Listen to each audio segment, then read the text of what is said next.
그 크신 하나님의 사랑 말로 다 형용 못하네. 저 높고 높은 별을 넘어 이 낮고 낮은 땅 위에 죄범한 영혼 구하려 그 아들 보내사 화목제물 삼으시고 죄 용서하셨네. 하나님 크신 사랑은 증량도 못하네. 영원히 변치 않는 사랑 성도여 찬양하세. 괴로운 시절 지나가고 땅 위에 영화세할 때 주 믿지 않던 영혼들은 큰 소리 외쳐 울어도 주 믿는 성도들에게 큰 사랑 베푸사 우리의 죄 사했으니 그 은혜 잊을까.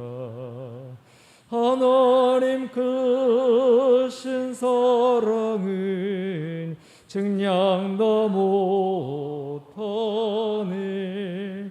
영원히 변치 않는 사랑 성도여 찬양하세.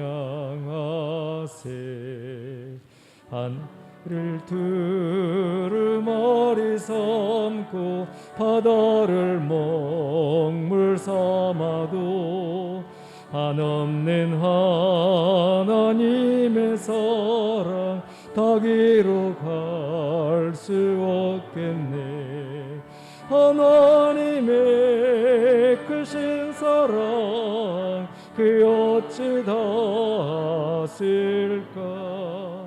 저 하늘 높이 쌓아도 채우지 못하리. 하나님 크신 사랑은 증량도 못하네.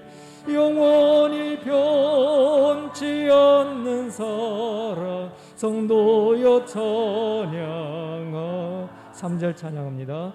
하늘을 두루마리 삼고 바다를 먹물 삼아도 한없는 하나님의 사랑 닿기로 갈 수 없겠네.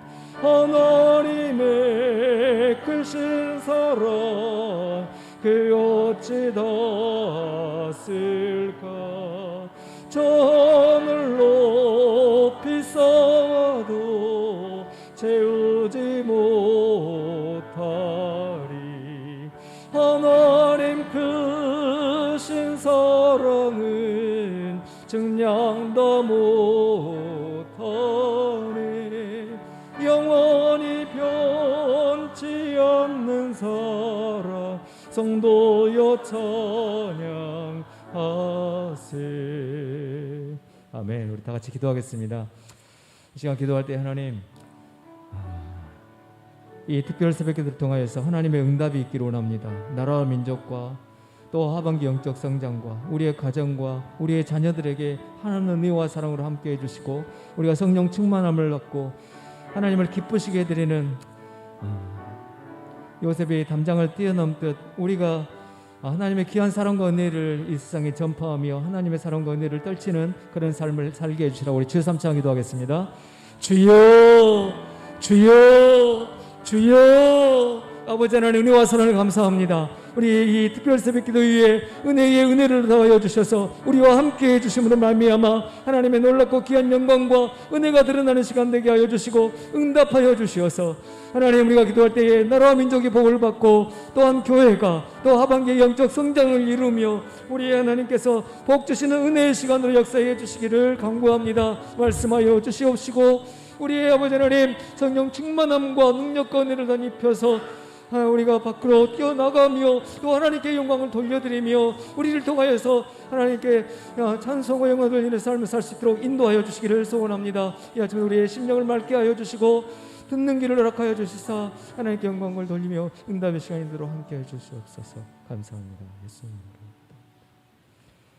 이 시간 정혜인 장로님 기도해 주시고 이어서 갈렙과 드보라 전도에 특성하겠습니다.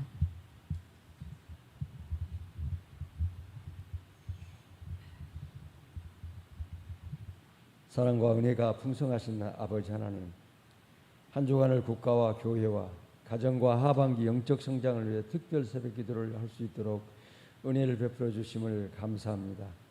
말씀을 전하실 장혜장 목사님을 피곤치 않게 하여 주시옵소서. 영육간의 강건함으로 지켜주시옵소서. 권능의 말씀을 통하여 저희들이 변화되게 하여 주시고 날마다 함께하여 주신 하나님께 감사하는 생활을 할 수 있도록 인도하여 주시옵소서.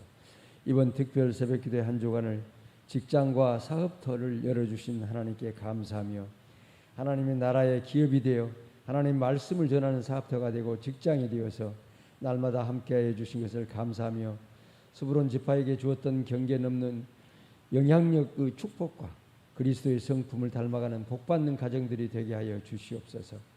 하나님 아버지, 특별히 취업과 입시를 준비하는 자녀들에게 시험을 통하여 믿음이 성장할 수 있도록 지혜와 명철을 주시옵소서. 취업을 준비하는 학생들에게 하나님께서 스브론 지파에게 주었던 것처럼 모든 직장은 하나님께서 주시기 때문에 직장을 통해서 복음을 증거하고 예배자에 대한 사명감 있는 직장을 구할 수 있도록 기도하는 취업 준비생이 될 수 있도록 은혜를 베풀어 주시옵소서. 광주 성일교회를 사랑하시는 하나님 아버지, 하반기 영적 성장과 영혼 구원을 위해서 기도하고 있사오니 많은 성도님들이 동참하여 여호와 하나님을 사랑하는 복을 받는 한 주간이 되게 하여 주시옵소서. 우리나라가 정치와 경제와 국방이 어려움이 있습니다 할지라도 주님께서 간섭하여 주시어서 유정자들에게 지혜와 명철을 주시어 대한민국이 선교한국, 성산국, 부흥한국, 통일한국이 될 수 있도록 인도하여 주시옵소서. 이 시간 특성으로 하나님께 영광 돌리는 갈렙과 드보라 어르신들께 주님께서 환절기와 다시 유행하는 코로나의 대처를 잘 하시어서 영육간의 강건함으로 지켜 주시옵소서. 특별 새벽 기도를 한 주간도 주님께 감사하는 하루하루가 되게 하여 주시옵소서. 날마다 공의를 베푸시를 즐거워하시는 예수님 이름으로 기도드리옵나이다. 아멘.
감사합니다. 데살로니가전서 2장 1절로 4절 보겠습니다.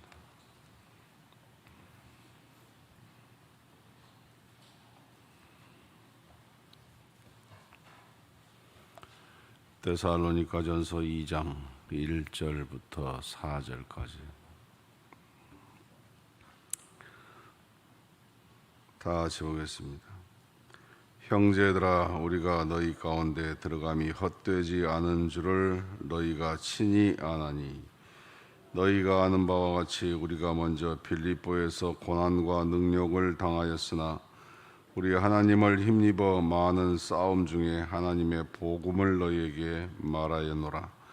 우리의 권면은 간사에서나 부정에서 난 것도 아니요 괴계에 있는 것도 아니라 오직 하나님의 옳게 여기심을 입어 복음 전할 부탁을 받았으니, 우리가 이와 같이 말함은 사람을 기쁘게 하려 함이 아니요 오직 우리 마음을 감찰하시는 하나님을 기쁘시게 하려 함이라. 아멘.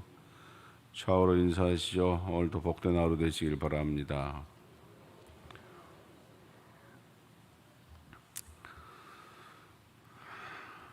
새벽마다 데살로니가전서를 시작했는데 오늘 이제 2장을 보겠습니다.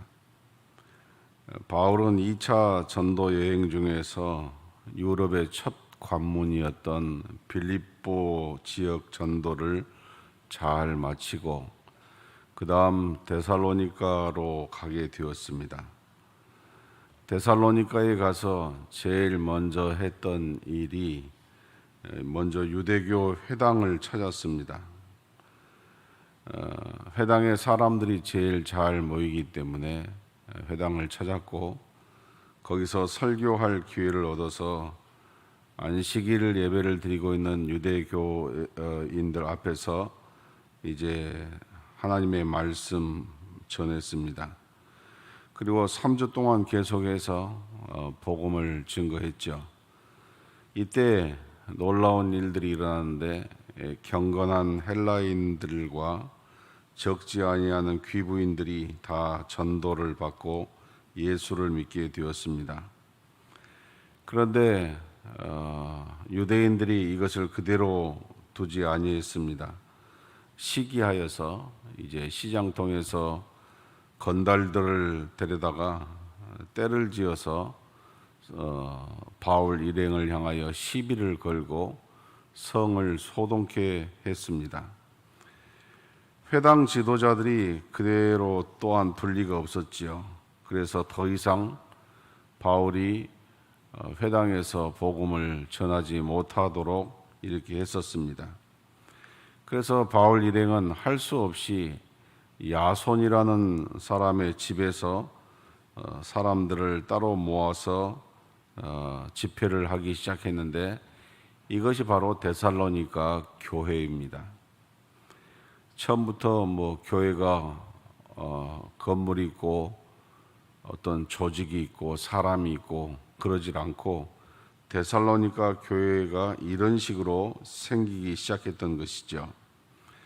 그래서 이 데살로니가 교회에서 복음을 체계적으로 가르치기 시작했는데, 그 연약한 사람이 모이기 시작하는 그런 사람의 집에서 시작했던 그런 교회가 믿음 위에서 든든히 서가고 부흥하기를 시작하더라는 것입니다. 그렇지만 야손의 집에 모여 있는 꼴도 유대교 지도자들은 볼 수가 없었습니다. 그래서 당시 데살로니가 지역을 통치하고 있었던 로마의 집정관에게 교회를 모함하여서 상소하였지요. 그리고 군중들을 선동하고 건달들을 선동하여서 바울을 추방하도록 이렇게 동요를 일으켰었습니다. 결국 자기의 집을 내놓았던 야손과 일부 신자들이 선동된 폭도들에게 잡혀서 집정관에게 잡혀 들어갔습니다. 그렇지만은 협상이 이루어졌는데 바울을 데살로니가에서 내보낸다면은 너희를 풀어줄 것이다. 이렇게 협상이 들어왔습니다. 바울은 교회가 위급하게 되고 믿음이 약했던 성도들이 잡혀 들어가고 그래서 어쩔 수 없이 성도들의 강권과 교회를 생각하여서 교인들을 배려하여서 데살로니가를 떠나게 되었습니다. 지금 바울은 어디에 있느냐? 데살로니가를 떠나서 아데네를 거쳐서 고린도에 와 있습니다. 그런데 고린도에 와 있는 이 영적 지도자 사도 바울의 마음은 굉장히 불편하고 또 수치스럽기도 하고 또 염려가 가득했습니다. 그것은 두 가지 염려가 있었는데 하나는 데살로니가 교회의 성도들이 초보자들이고 다 연약한 신자들인데 이들을 남겨두고 온 것이 너무 마음에 불편함과 염려가 있었습니다. 또 다른 하나는 개인적인 것인데 그 반대자들이 핍박했던 사람들이 자기가 데살로니가를 떠난 것으로 인하여서 얼마나 뒤에서 조롱하겠느냐는 거예요. 바울이 무서워서 도망갔다, 겁이 나서 도망갔다, 이렇게 온갖 비방을 할 것인데 이 소리를 듣는 이 데살로니 교회의 성도들이 그것을 듣고 믿음도 약한 저들이 얼마나 동요할까. 이제 막 시작하는 이 데살로니가 교회 성도들이 그 소리를 듣고 얼마나 참혹할까. 이것이 염려가 되었었습니다. 그래서 아덴을 지나올 때에 사실 디모데를 다시 데살로니가 교회로 돌려보냈습니다. 그 이유는 자기가 떠난 뒤에 이 데살로니가 교회가 어떻게 되어갔을까라는 그런 염려와 궁금 때문이었죠. 그런데 데살로니가 교회에 대한 보고가 들어왔는데 어떻게 보고가 들어왔느냐? 그 연약한 데살로니가 교회가 든든하게 서가고 있다는 것입니다. 또한 자기들만을 위하여서 살지 아니하고 복음을 증거하는 데에 앞장서고 있다는 것입니다. 이 소식을 들었던 사도 바울은 얼마나 마음이 흐뭇하고 감사하고 기쁨이 되고 위로가 되었는지 모릅니다. 그래서 지난 시간에 이 데살로니가 전서 1장을 보면서 그 사도 바울이 듣게 되었던 그 사랑과 믿음과 소망의 소식을 우리가 지난 시간에 보았습니다. 바울은 이 기쁘고도 놀라운 하나님의 역사가 들어있는 이 데살로니가 교회의 소식을 듣고 가만히 있을 수가 없었습니다. 그래서 붓을 들어서 편지의 글을 쓴 것이 바로 데살로니가 전서입니다. 그러면 어떤 내용을 쓰게 되었을까? 오늘 2장의 내용이니까 2장의 내용을 보죠. 다 같이 1절을 한번 읽어보겠습니다. 시작. 형제들아, 우리가 너희 가운데 들어감이 헛되지 않은 줄을 너희가 친히 아나니. 바울은 짧은 시간 동안 데살로니가를 거쳐갔습니다. 워낙 핍박이 심해서 또 자기 때문에 교회와 성도들이 고난을 당하기 때문에 할 수 없이 도망치듯 빠져나오게 되었습니다. 그래서 복음을 잘 전하지도 못하고 양육을 잘 하지도 못하고 이런 가운데에 데살로니가 교회에서 빠져나온 것이죠. 그래서 돌아 나오는 그의 마음속에는 이번에 데살로니가의 전도는 실패했구나. 데살로니가에서 했던 이 사역은 헛된 사역이 될 수가 있겠구나. 이런 참혹함과 근심이 있었던 것이죠. 그런데 디모데가 전해주었던 소식을 들으니까 이것은 인간적인 자기 자신의 믿음이었다는 것이에요. 인간적인 믿음이었다는 것이죠.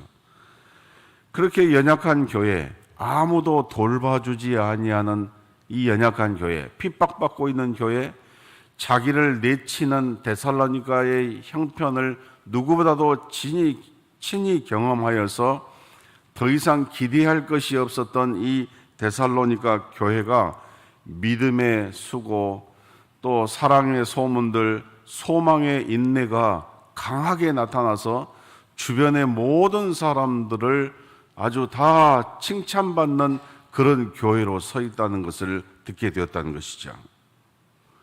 여러분, 교회는 이것이 교회입니다. 사람이 좌우하는 것이 아닙니다. 교회는 하나님의 능력이 임한 곳입니다. 그래서 교회의 생명력은 사람에게 있는 것이 아니에요.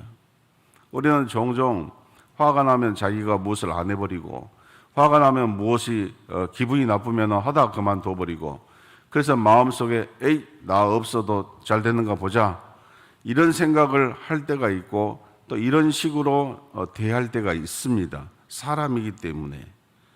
그러나 교회는 사람이 빠져나간다고 해서 흔들리고 망하고 교회가 저주받고 그러지 않습니다. 교회는 하나님이 이끌어 가시는 곳입니다. 어떤 부서든지 어떤 기관이든지 어떤 조직이든지 교회는 하나님이 인도하시는 것이에요. 눈으로 보았을 때에 참 형편이 없고 대단한 사람이 빠져나가면 흔들릴 것만 같은데 교회는 그렇지 않습니다.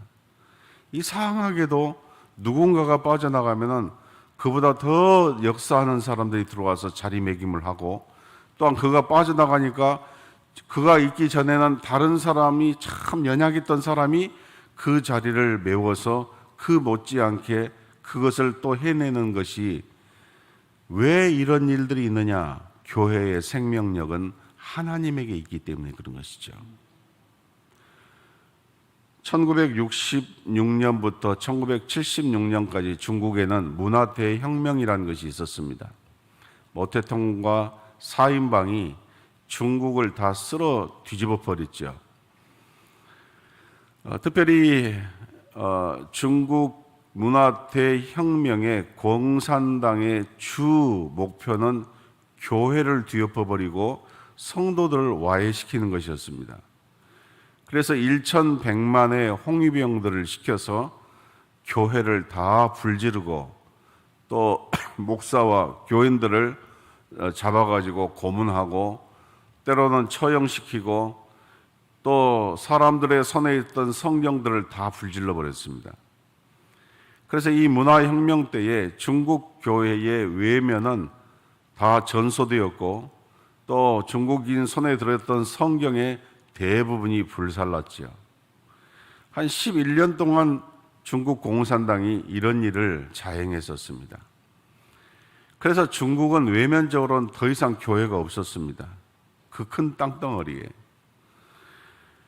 그리고 시간이 지나서 82년도 정도 되었을 때에 조금 제한이 풀렸습니다. 이제 또 믿을까 하면서 더 이상 교회에 접근하지 않겠지라고 하면서 1982년도부터 중국 공산당이 서방과 무역을 하고 교역을 해야 되기 때문에 유화책으로 조금 풀어주었었습니다.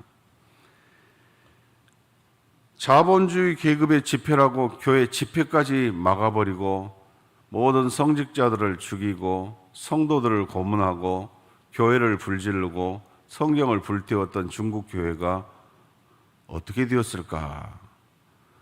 1982년에 미국 여론조사 기관이었던 퓨 리서치라는 유명한 기관이 중국 문화혁명 이후에 중국 종교의 상황을 평가할 수 있는 조사는 없었지만 중국 자체 정부가 가지고 있는 통계를 입수했는데, 1982년도에 중국 공산당이 파악하고 있는 중국 안에의 기독교인들, 개신교인들이 600만 명이었다는 것이에요.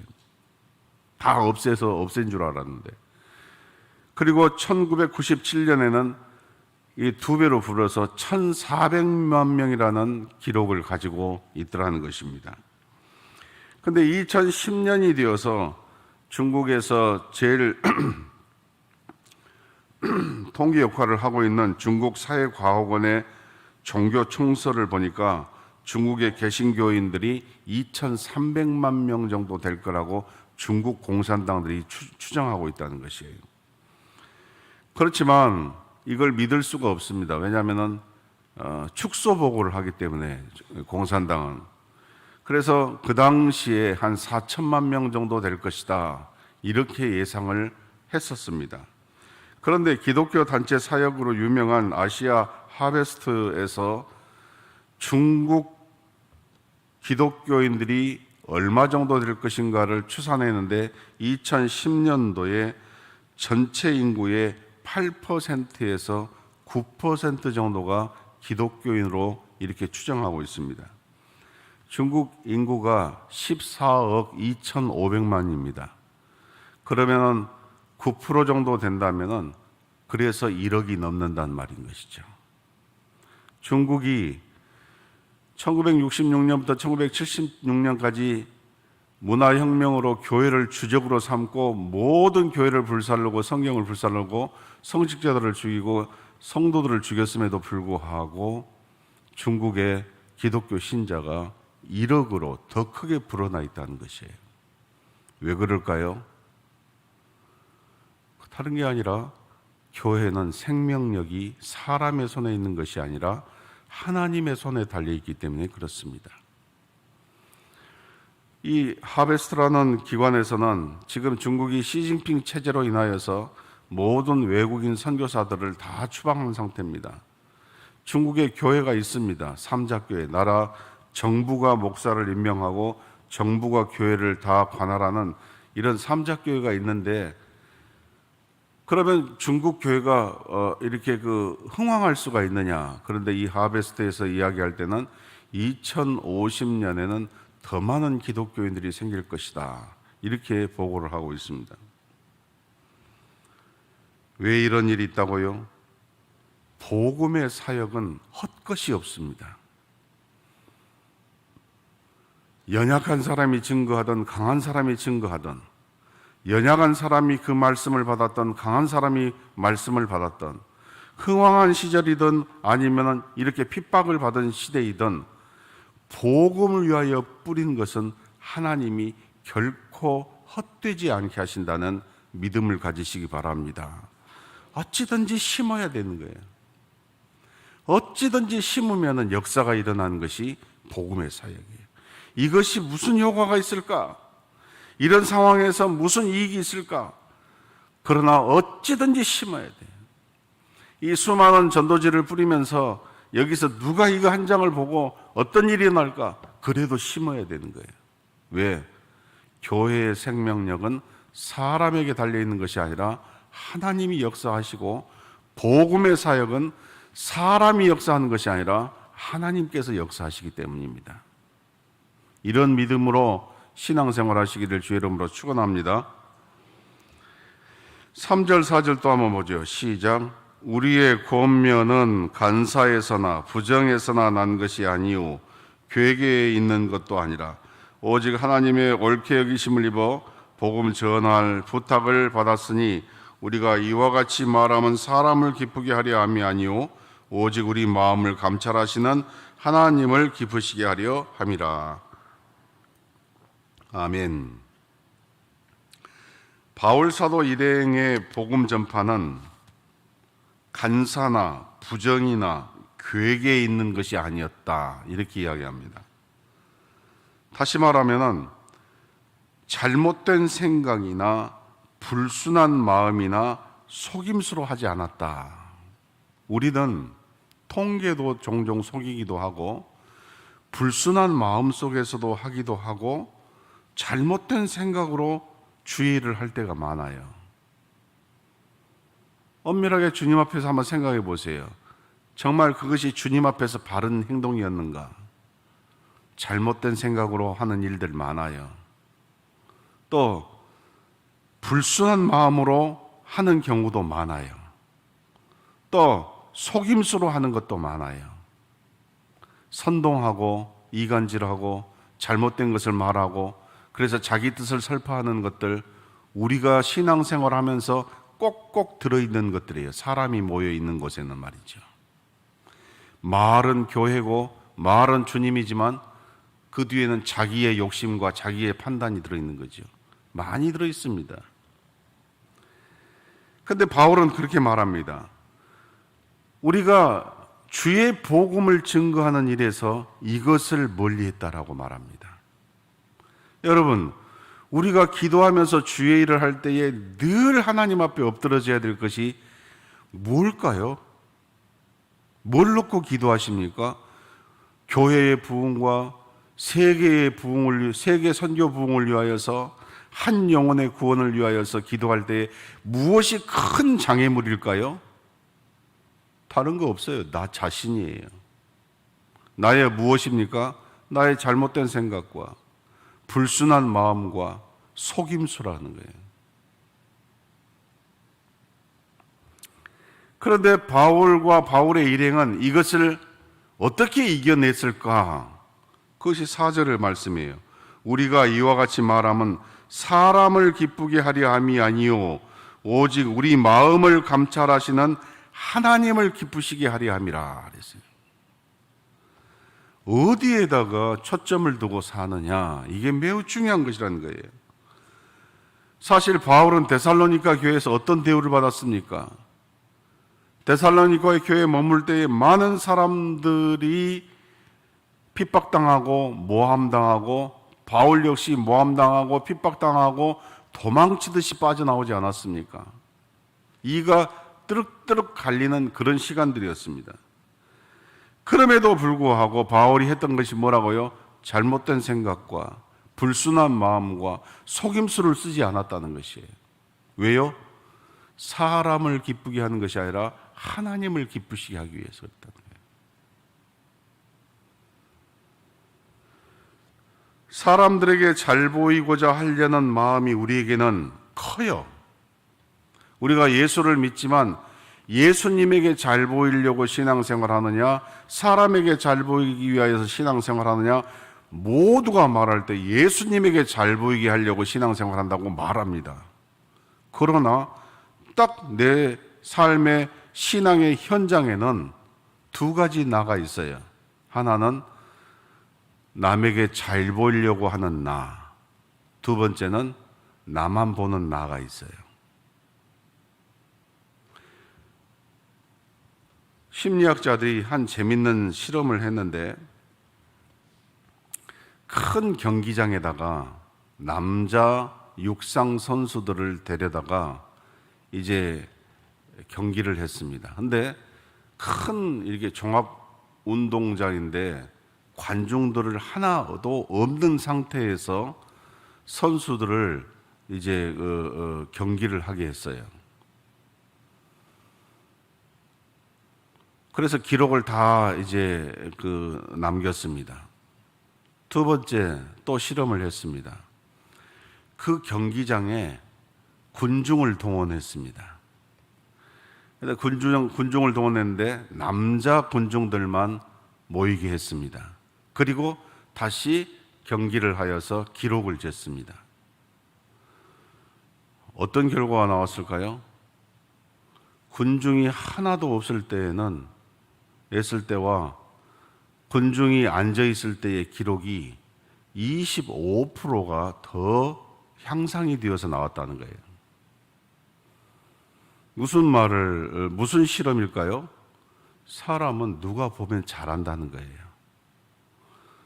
사람은 사람을 의식한다는 거예요. 기록이 이렇게 달라진다는 거예요. 그런데 세 번째 실험을 했습니다. 군중에 여자 관중을 집어넣습니다. 그래 놓고 기록을 쟀더니 기록이 50%가 향상이 됐다는 것이에요. 남자 선수들의 기록이 확 올라가 버렸다는 것이에요. 무엇을 의미합니까? 사람의 마음 속에는 남을 의식하는 마음이 누구에게든지 있다는 것이에요. 어쩔 수가 없어요, 우리가. 이것이 우리의 삶에는 무시할 수 없는 힘이에요. 거기에다가 이성을 첨가하면은 그 힘이 배가 된다는 거예요. 이게 사람이에요. 그래서 우리 안에는 남에게 잘 보이고자 하는 마음이 있다니까요. 그리고 그것이 큰 힘이기 때문에 긍정적으로 사용하면은 좋은 결과를 만들어낼 수 있지만 부정적인 결과도 도출하는데 내가 원하지 않는 방향으로 가더라는 거예요. 원하는 것은 이것인데 사람이 있기 때문에, 이성이 있기 때문에 잘 보이려고 전혀 다른 방향으로 가버리는 경우가 있더라는 것입니다. 때로는 해서는 안 된 일인데도 불구하고 사람을 의식하여서 해서는 안 될 일을 한다는 것이에요. 이게 우리의 본 마음이라는 것입니다. 그렇기 때문에 우리 모두가 예외 없이 나는 괜찮고, 나는 별 탈 없고, 나는 아무 문제가 없다, 이런 장담을 하면은 바로 실족하게 되어 있는 것이에요. 그래서 우리 자아가 실제적인 나와 보여지는 나, 이 두 개가 있는데, 보여지는 나는 다른 사람을 의식하여서 행동하는 나고, 실제적인 나는 혼자 있을 때의 나예요. 사람 앞에 보여지는 나와 실제적인 나, 혼자 있을 때의 나가 같을까? 달라요. 많이 달라요.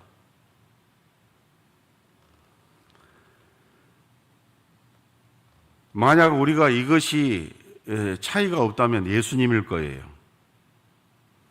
우리에게는 이게 있다는 것을 항상 기도 중에 인정을 해야 돼요. 사람을 자꾸 의식한다는 거. 그리고 사람이 없을 때 본래 실제의 나는 많이 다르다는 거. 사람이 알고 있는 나와 많이 다르다는 거. 왜 그 말을 했냐? 왜 그 사람에게 그 말을 했느냐? 잘 생각해 보세요. 나를 위해서 했어요. 사람들 앞에서는 무엇을 말하고 아주 거루같이 이야기하지만은 그 본심에는 실제적인 나가 있는 거죠. 어제도 말씀 중에 이야기를 드렸던 내용인데, 우리는 이럴 때마다 주의 말씀을 생각해야 돼요. 우리 주님께서 우리를 어디까지 초대하셨을까? 그리스도의 장성한 분량에 이르기까지 우리를 초대하셨어요. 그게 어디예요? 주님을 닮을 때까지, 주님을 닮아가는 일에 우리를 초대하셨다는 것이에요. 그래서 그 마음속을 들여다보면서 우리는 용서도 못하고, 사랑도 못하고, 갚지도 못하고, 태도도 갈수록 불순해지고, 처음에 먹었던 마음도 달라지고, 이런 우리들 아닙니까? 근데 주님은 우리에게 뭐라고 이야기했으면, 자꾸 성장해라. 자꾸 성장해라. 우리가 누구를 용서하면 잘했다. 누구를 사랑하면 잘했다. 우리가 회개하면 정말 잘한 것이야. 우리가 열심을 보면 너 정말 잘했다. 이렇게 칭찬을 하시는 거예요. 사람은 누가 자기보다 더 잘한 것을 못 봐요. 누가 자기보다 더 사랑하고, 누가 자기보다 더 용서하고, 누가 자기보다 더 열심을 내는 것은 겉으로는 보여지는 나지만 실제적인 나를 통하여서는 못 봐줘요, 꼴을요. 근데 우리 주님은 그 꼴을 못 보시는 것이 아니라 잘했다, 더 잘해라, 이렇게 이야기하신다는 거예요. 그게 바로 그리스도의 장성한 분량에 이르기까지 성장하라는 뜻이에요. 주님을 끝없이 닮아가거라. 내가 커트라인을 놔두지 않는다. 얼마든지 열심히 주를 닮아가거라. 이렇게 하셨다는 말씀이에요. 바울의 일행은 무엇이 데살로니가 교회의 근거가, 부흥의 근거가 되었느냐? 다른 게 있지 않았다 그랬어요. 사람을 기쁘게 하지 아니하고 하나님을 기쁘시게 했다는 것이에요. 그래서 그렇게 일을 했다는 것이에요. 그리고 도망치듯 나왔는데 마음으로 염려가 되었는데 뚜껑을 딱 열어보니까 중국 교회라고 말이에요. 다 없어져 버린 줄 알았지만, 불살라고 핍박하고 그래서 다 없어져 버린 줄 알았는데 뚜껑을 열어보니까 중국 교회가 1억의 성도가 되어 오히려 있던 것처럼 데살로니가 교회가 더 강성하게 믿음의 반석 위에 사도 바울이 잠깐 동안 가르쳤던 주의 말씀을 가지고 흥왕하고 있더라는 것이에요. 그 원인이 어디가 있다고요? 다른 게 아니라니까요. 사람을 기쁘게 하지 아니하고 하나님을 기쁘시게 했다. 이것이 원인이에요. 이런 몸부림이 있었어요. 바울도 사람인데 얼마나 분했겠습니까? 얼마나 창피했겠습니까? 데살로니가에서 나올 때 말이죠. 차라리 거기서 꼬꾸라 죽고 순교해버리길 바랐겠죠. 그런데 데살로니가 교회들이 강권해서 나가십시오. 여기 계시면 안 됩니다. 가십시오. 가십시오. 그러니까 할 수 없이 나왔단 말이지. 아이고, 다 실패했구나. 이 사람들도 나 내보내고 자기들끼리 편안하게 지내려고 이러구나 라고 나왔는데 들어보니까 그게 아니었어요. 더 역사가 일어난다는 것이죠.